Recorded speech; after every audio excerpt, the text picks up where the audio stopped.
A Sweet with a Twist. It is your host, Skylar Sweet here. How are y'all guys doing? Like, how are y'all guys feeling? This is episode 8. I know I've been kind of getting my episode numbers wrong, like I can't count, but I feel like I'm making so many videos and then I don't edit them until like the week of, so I'm like all over the place. But crazy because I said I was gonna probably go to episode 10, and so I don't know how this is gonna work, but we're gonna try to, because I know it's not gonna, I know I'm not gonna get to every college like experience I went through, but I don't really want to put everything out there, if that makes sense. Like, some things is just like, if you find out, you find out, you know? So I don't know how I'm gonna do this, but I'm gonna try. I'm gonna keep trying. I don't know. I don't even know if I should define and put a certain limit to the episodes for this season, which is the college unfiltered years. So I don't know. I'm gonna figure that out because I don't know, because there's some that I want where like I'm with my friend or best friend and like we kind of talk about some things. So bear with me because I'm not even too sure about what I'm doing. But this one is gonna be so fun because I feel like so many of us can relate. Okay, I just had my session. Is it my 4th one, I think?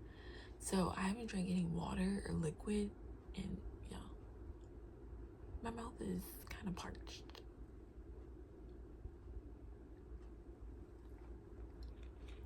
And I haven't eaten anything.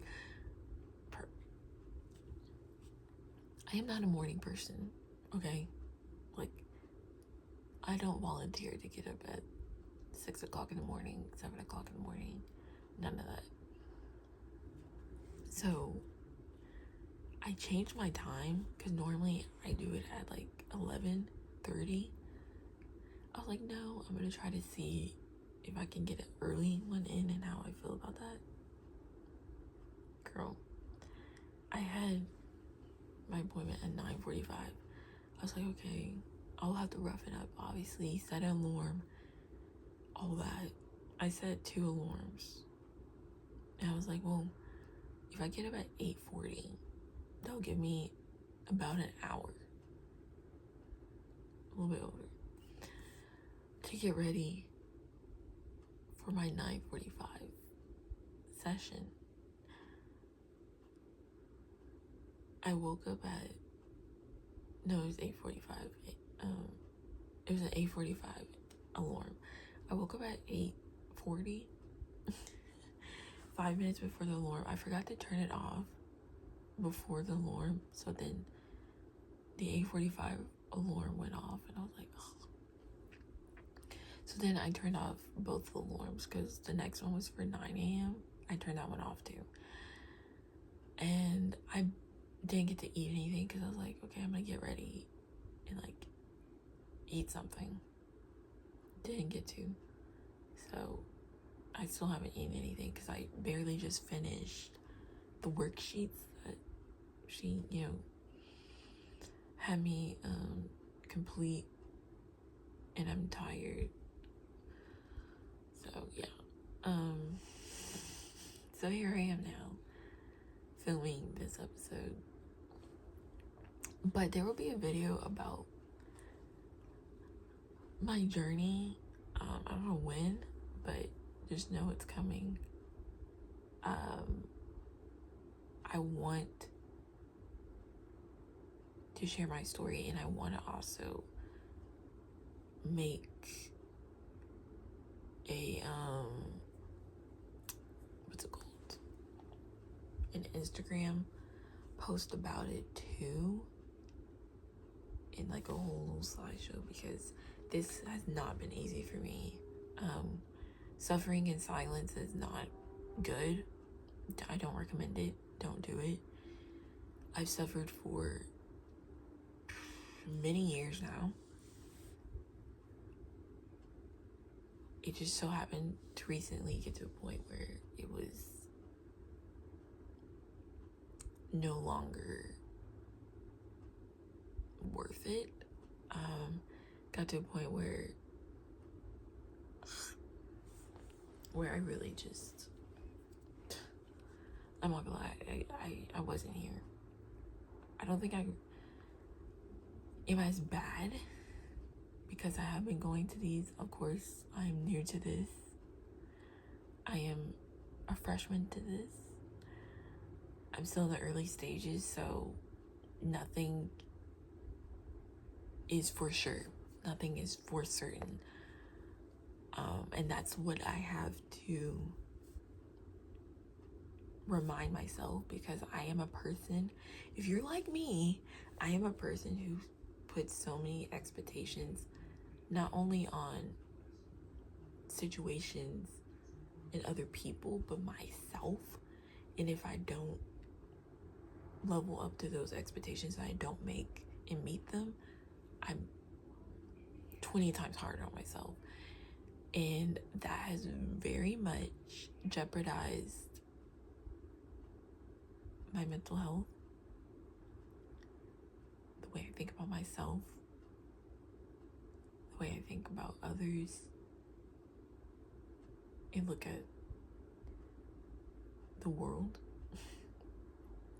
So, yeah,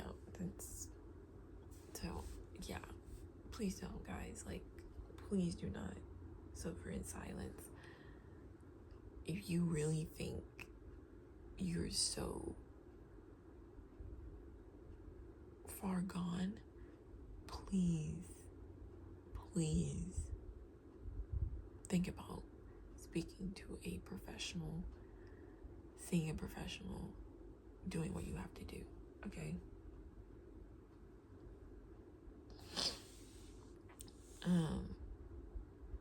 So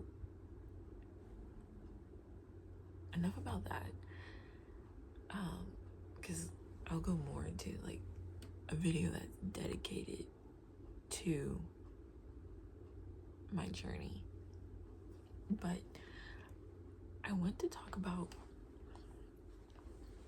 this thing called Group 7 on TikTok. Girl, I don't know what, I was like, what is Group 7? I saw it all over TikTok. And I was like, well, what is it? Like, no one was explaining what Group 7 was. So I found out that Group 7 is basically, there's 7 groups for like, I don't know, for your soul or something. Different types of groups.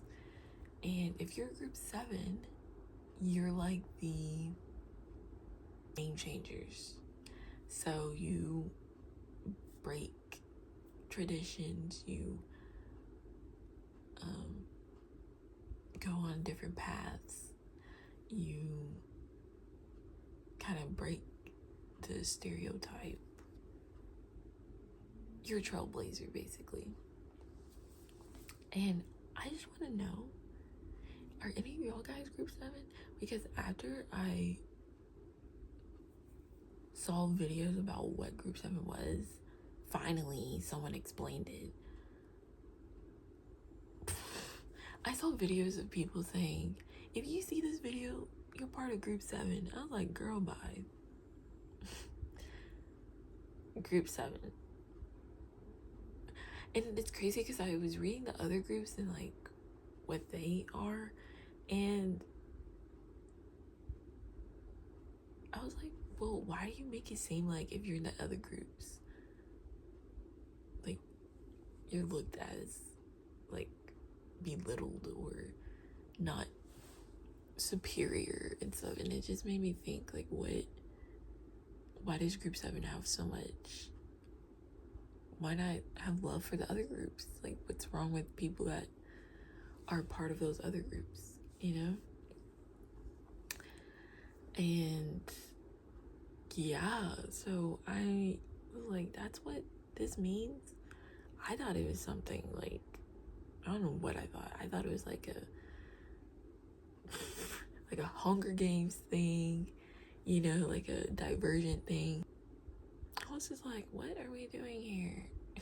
But now it's like soul groups. Crazy. Another thing. A lot of things have happened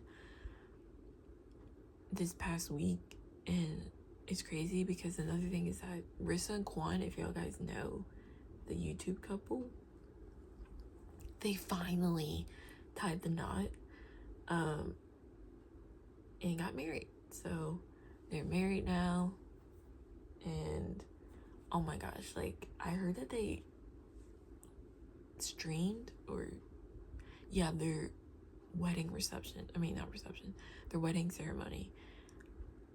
I was like, what? Now of course they were, you know, charging people to, if you want to like see that live stream, you had to pay for it. Some people, there's a whole, not controversy, but situation and back and forth, especially with Rissa and Quan, about them charging their supporters or fans to watch certain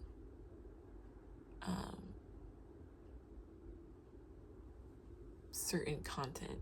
So I don't know if y'all guys know, then you already know this information, but a few months ago, Rissa and Quan started a podcast. I saw the podcast on YouTube and I thought it was going to be the whole podcast, like whole episodes. No, it's like literal clips of their episodes. And so I was like, well, where is the whole thing? Like, how can you see the whole episode, the whole podcast? You have to pay for it on Patreon. And they were explaining to their supporters that they have gone through this situation while being on YouTube where like they'll see their content on a totally different platform and being claimed by some totally random account, and people get monetized off of their content that's not theirs, though. So Rissa and Quan found this as a way to kind of be able to control what content they can control, because obviously what you put on YouTube, like once it's on YouTube, it's kind of there. You can obviously delete it, but like if you're someone of their fan base and their size of influencers, once you put out a video or any type of content, within seconds and minutes, that content is already like being uploaded by somebody else, and they're making money off of your content, and you don't even know these people, you know? And so yeah, it was a whole thing behind that.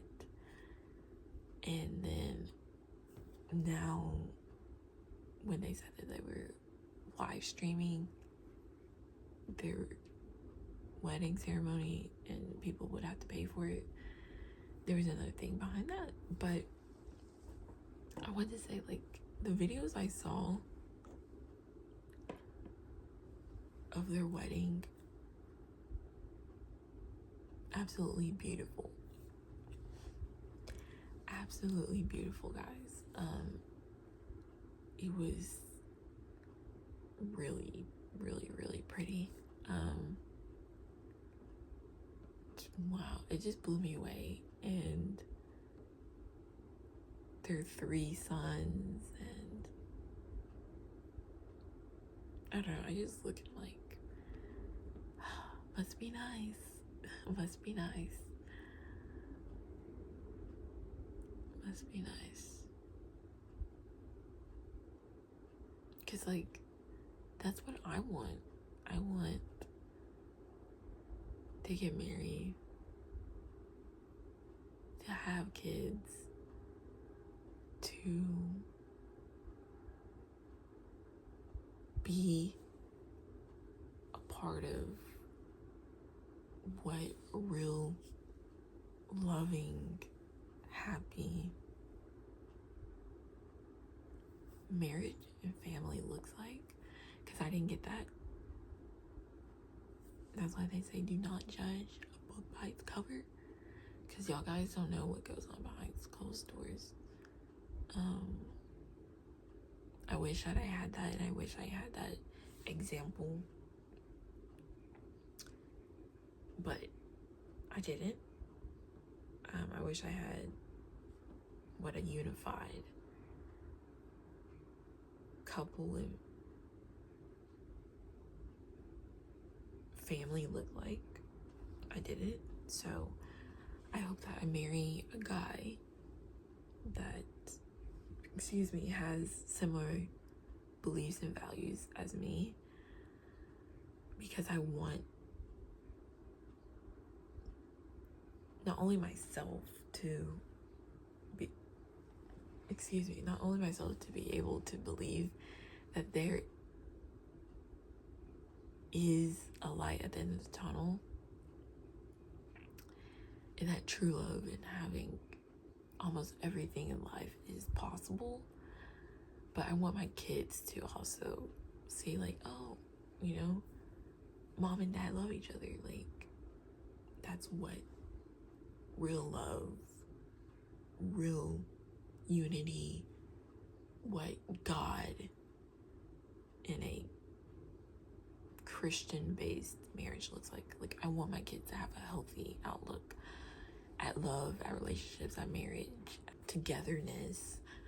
So yeah, it's just, there's so many things I'm like, but it was so pretty. And what else? There's like, oh, this is like a whole thing in itself, but I know I touched on boys in college and stuff, but I'm gonna have to touch on boys in general and guys in general, because I recently just got,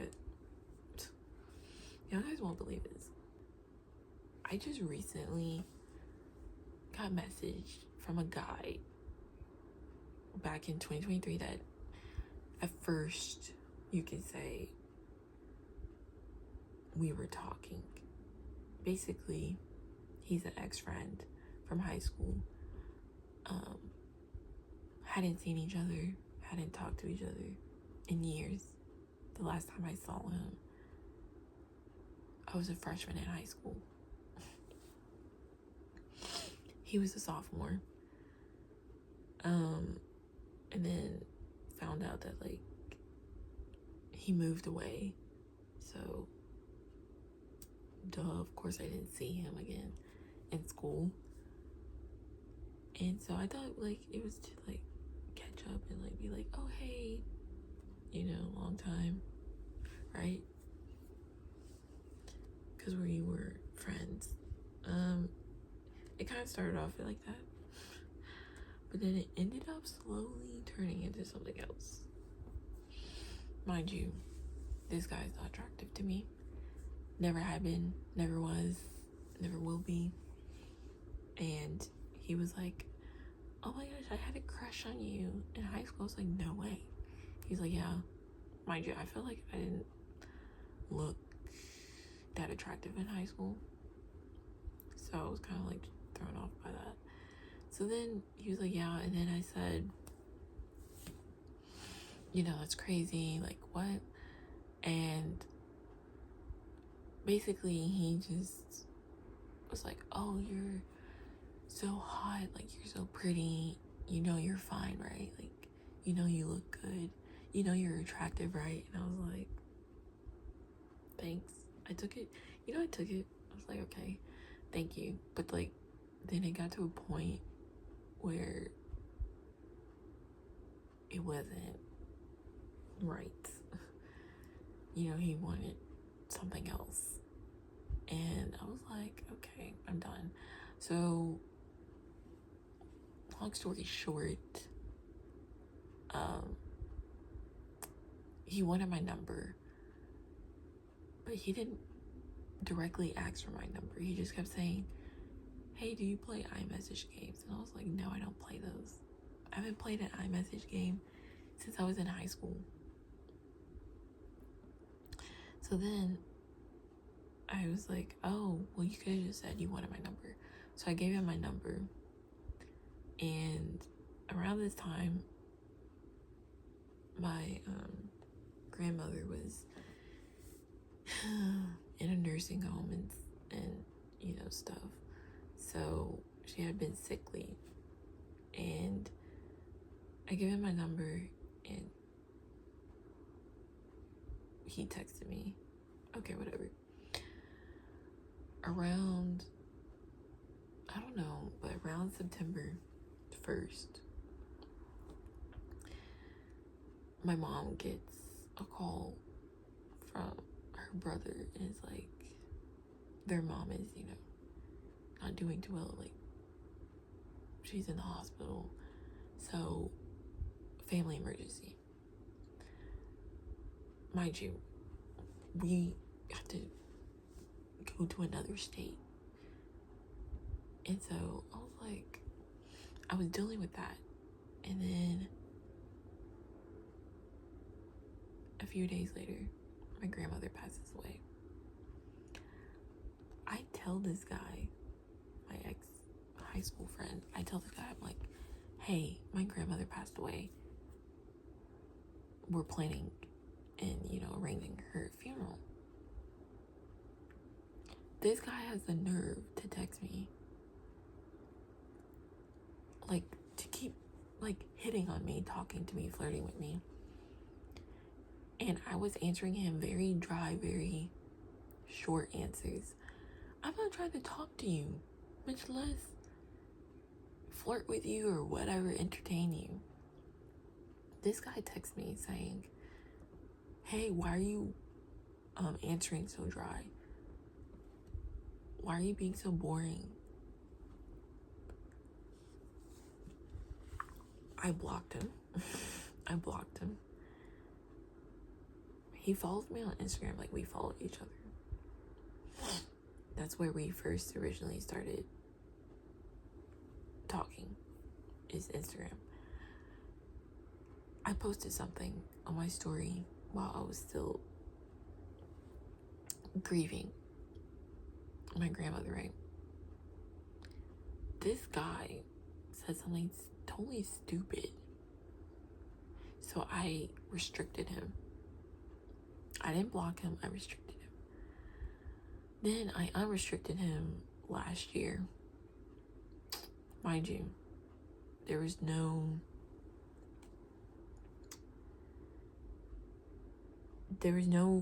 reason why he should have saw that as another chance to talk to me, but he did.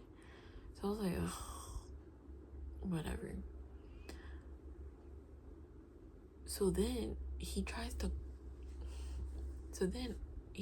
call me. Mind you, this is not from the number that he gave me. This was a totally different number that I did not save. And I was like, why is this number coming from Canada? I don't know anyone in Canada. Thinking it's a spam too. So I was like, okay. Then they call again. I was like, I didn't answer. I'm literally in grieving, planning my grandmother's funeral.